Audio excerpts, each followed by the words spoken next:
The Amityville Murders. Brightburn. I gotta admit, I'm more excited about Brightburn, and we'll get to that. It's a fucking shit show! What you think you see, what you think you hear, that's what it's about. Mood and atmosphere. No, it's fucking garbage. It's garbage. Mood and atmosphere. Now that I really like. That's what I'm looking for. That's what I want to see. Hey folks, how you doing? Dave McRae here. Yes, that's right. Today I want to talk about the Amityville Murders and Brightburn. But first, let's start with the Amityville Murders. Now, of course, the Amityville horror series is one that's, well, it's fucking garbage. I mean, let's be honest, okay? The only one that I really like is the original from 1979 with Margot Kidder, of course, based on the true story of the Lutz family that moved into the house at 112 Ocean Avenue in, I believe it was the end of November, beginning of December 1974. It was about a year after the murders that actually took place there. Now, the only thing that we know is true, 100% true, that we can actually quantify, is the story from 1974 when Ronald DeFeo Jr. murdered his entire family, like 6 people, while they slept. Both his parents, his brothers, his sisters, I mean, kids too. I mean, it's just insane. It was crazy. I mean, of course, I wasn't alive in 1974. I wasn't born until 79. But I certainly, as I grew up, I became fascinated with that story. Now, he claimed that one of the reasons, if not the reason why he did it, was because, of course, he heard voices in his head, and the voices told him to do it. Well, okay, you know, whatever, right? But anyway, that story was essentially the catalyst for all the Amityville horror shit to come. Because a year later, the Lutz family moved in, and they only spent 28 days there. Okay, that is true. They actually only spent 28 days there. You can quantify that. I mean, you can actually go and look that up to be true. I mean, that is true. They moved in and they moved out essentially a month later. Now, the reason why they claim, the reason why they moved out is because they claim that it was because of the supernatural paranormal activity that was happening in the house, and it just got too crazy and insane, and they had to move out. Okay, well, is that true? It depends on who you ask. Of course, they got a book deal out of it. They got a movie out of it. You know, they were on talk shows. They made a fair amount of money from it. Nothing astronomically ridiculous, but of course, they were getting around. And the Amityville series, of course, spawned a bunch of sequels, and of course, a remake also in 2005 starring Ryan Reynolds, which I wasn't that crazy on, really. I mean, if you're a woman and you like Ryan Reynolds, you're probably tuned in for the shirtless axe chopping scene. But anyway, I wasn't all that crazy on it. But I really like the 79 original, just for a horror movie in and of itself. Like, let's say it wasn't based on a true story. Let's say it wasn't based on anything. It was just a movie in and of itself. It was actually kind of cool. But though that real true story that we know from 1974 of what actually did happen in the house, the murders, to go back there and do a movie on that sounds like a good idea. Sounds like it could be interesting, right? Sounds like, this might be kind of fun. Well, that's what they've done here. Now, of course, it's not getting a huge theatrical release, at least I don't believe. I mean, apparently Skyline Entertainment wants to release this in theaters and video on demand and digital HD. So we know it's just going to be a limited release if it's going to be in the theater. I don't know why you would release this thing in the theater. On February 8th, 2019. Now, I've watched the trailer. It looks like fucking garbage. It does. Okay, it looks like do you know what it looks like? It looks like you're watching, and I'm not trying to downplay this, okay? I'm not trying to downplay the importance of these cutaways to show the dramatizations of things. But when you're watching like a documentary, or when you're watching a docudrama on TV, or whatever the case is, and they cut away from the interviews to show you a dramatization of what they're talking about, that's sort of what it looks like. It looks like we're watching like 90 minutes of that kind of thing. So there's a certain level of production value and there's a certain level of execution that you expect when you're not dealing with a huge budget. And that's kind of what it looked like to me, like maybe a movie of the week, or something like that. It didn't have that grit and that that I wanted from something like going back and telling the story. Now, of course, we know, I'm not, when you do your research and you read into who's producing it, who's in it, who's directing it, all this, yeah, okay, it makes sense. I mean, you have to keep things in context and you have to keep things in perspective. But to go back and tell that story, there's so much potential there that I'm like, oh, I like that. Like, I like telling the story. But when you watch the trailer, it's full of this it's basically making shit up to justify the murders. All because Ronald DeFeo Jr., I keep wanting to call him Robert for some reason. Ronald DeFeo Jr. said that voices told him to do it. Well, now what okay, we're going to take that and we're going to create shit that never really happened, that we have no proof that actually happened, to justify him doing that. And I'm kind of like, I get it. I understand it. This is a horror movie. I get it. But there's another way you could play it. And I think if you played it like Shakespeare and you played it serious, like a real psychological sort of thriller, where it's just about this guy who goes insane, and murders his family. And then the movie ends. The movie might even end this way. I have no idea. But the movie ends with like the Lutz family moving into the house, right? So it almost acts kind of like a prequel, sort of, in some weird kind of way. I think would be really cool. But there's not a lot of supernatural shit that's going on necessarily in the Amityville Murders. I mean, you might allude to it, right? You might have a few little things that happen where you're kind of like, oh, maybe it really was built on an Indian burial ground. Maybe it really was this, because there's all sorts of shit that have come out well after the fact that are trying to help justify why he murdered his family, okay?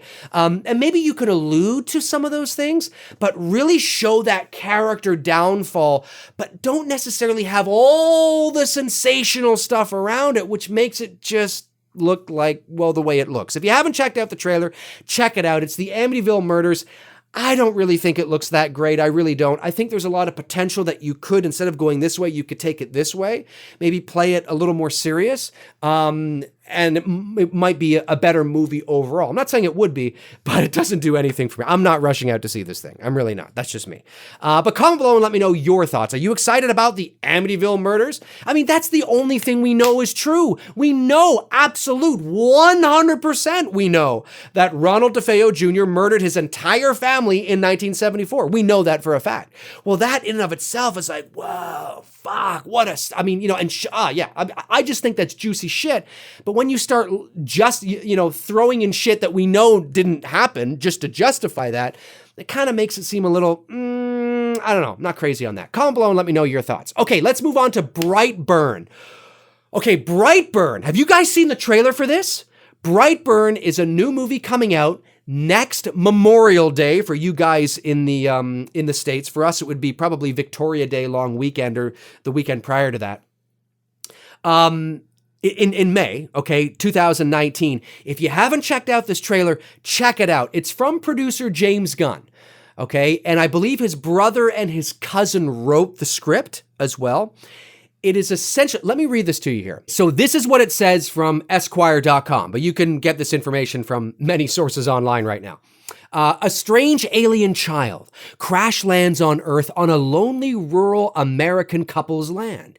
But when the child starts exhibiting superhuman powers, everything starts to change.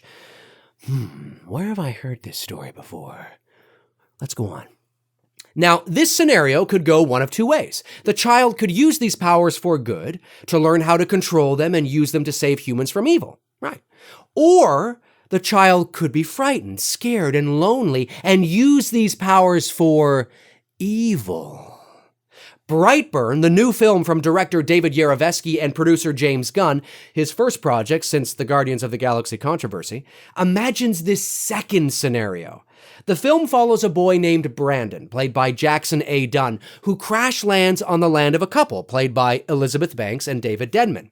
They raised Brandon as their own, but in this genre mashup, if you will, the boy begins to discover his powers and use them to terrorize the small town.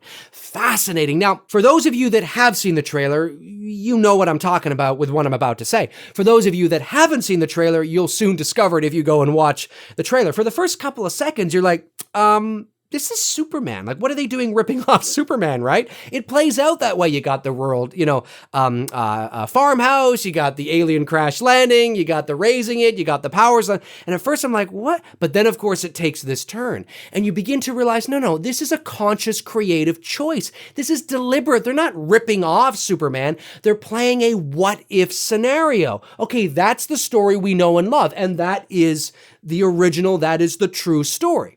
However, what if it didn't go that way and there was maybe an alternate reality, an alternate universe running parallel, perhaps maybe, where it actually went this way?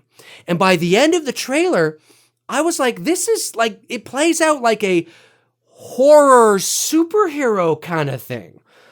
I kind of like it. It's kind of dark. Now, this is one trailer, okay? And I need to see more to really sort of make a final assessment with how I feel on whether or not I actually will pay money to go see the movie, because right now I'm not sold on it completely. It looks interesting. It looks like it's got a lot of potential, but I need to see another trailer for me to help me decide whether or not I actually want to go see it in the theater or if I'll wait till it comes out on Netflix or something like that.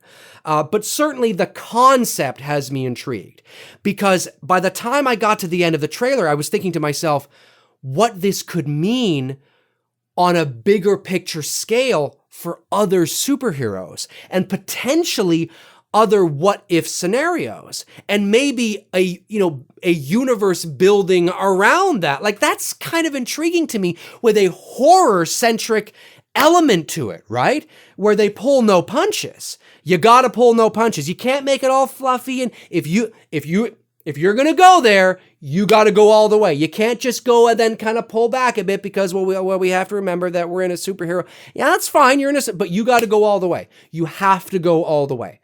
And that's what I want. Like that's why I'm not 100% sold yet, because I see some potential there that they're going to take this story but say, well, yeah, but what if it was like this? And it's like, okay, I'm on board with that. And I see some things that I kind of like, but please tell me you're going to go balls to the wall and you're not going to be afraid to go all the way. Like, is this going to be a PG-13 film? Is this going to be a rated R film? Like, we still don't know that yet. I would love it if it was rated R.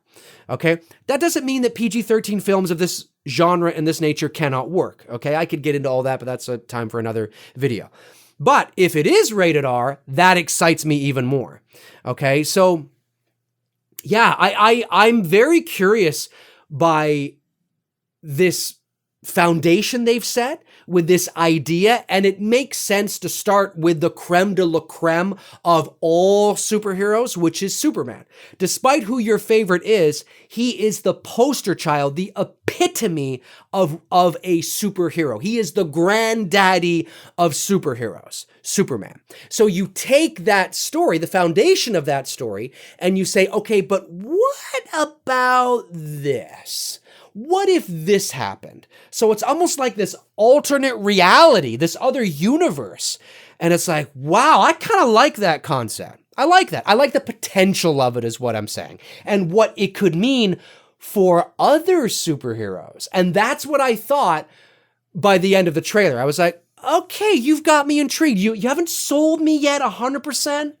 I got to see a little more, maybe know a little more information of what to expect here. We have to remember James Gunn isn't directing it, although his brother and his cousin did write it. Okay, so he's heavily involved. He is heavily involved. But there is another directing visionary behind it, so we do have to keep that in mind. But nonetheless, okay, this does excite me, and I'm excited for the potential right now. I think this is you take and you make it horror, with a real strong horror aspect to it. It's so crazy it might just work. And it's not like these things haven't been done before with other things, they have, but with this, so strongly tied to a story that is so iconic in terms of the superhero genre, that is so positive and uplifting with morals and values and to take that and kind of go, yeah, but what about this? It's kind of like, oh, I kind of like that. So, yeah. And the potential of what it means for other superheroes is pretty cool. I kind of like that. Anyways, yeah, that's all I got to say about it right now because there's not much information except for that first trailer. But comment below and let me know your thoughts. I want to know your thoughts about the Amityville Murders and Brightburn. Are you excited for the Amityville Murders? I mean, look, are you like me that you think, well, yeah, that's a really rich and juicy story that you can tell, but the trailer looks like fucking garbage and I have no interest in seeing this fucking movie at all. Are you like me? Or maybe you're really excited about it. Comment below and let me know your thoughts. Also, tell me your thoughts on Brightburn. What did you guys think of the trailer? Are you just as excited as I am about the potential of what this could mean for an alternate reality universe, a horror kind of take, on these stories that we know and love if Brightburn is successful? Let me know your thoughts. I'm kind of excited about the potential, but I need to see another trailer. I'm excited. I'm kind of like, oh, this has me intrigued, but I'm not yet sold to go to the theater. That doesn't mean that I think it looks like a bad movie. I'm just saying, I'm like, okay. I mean, I'm very cautious of this kind of shit, okay? So, I look at it and I go, okay, cool. All right, cool. All right, I like what I'm seeing so far, but there's a few things where I'm like, that's kind of standard horror stuff that I understand that there's going to be some tropes and horror things, but really, come on, like take it, come on. That's what I'm hoping for. And I know James Gunn isn't directing it, but he's producing it and his brother and his cousin wrote it. So I'm like, okay, come on, guys.